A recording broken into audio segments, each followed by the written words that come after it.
to set corner action for top left to show power off menu in Samsung Galaxy S23 Ultra, swipe down the top of the screen and then tap setting icon.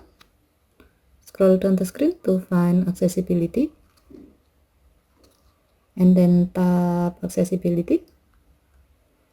Tap interaction and dexterity. Scroll down the screen. Under mouse and physical keyboard section, tap auto action after pointer stop. Under corner action section, tap top left. Scroll down the screen and then tap the gray on off switch next to power off menu to enable this option. When the switch turns blue, it means that this option is on.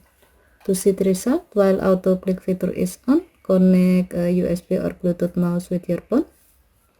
Once done, now you can easily open the power off menu by hovering and stopping your mouse pointer on the top left corner of the screen. Okay, thank you for watching. Have a nice day.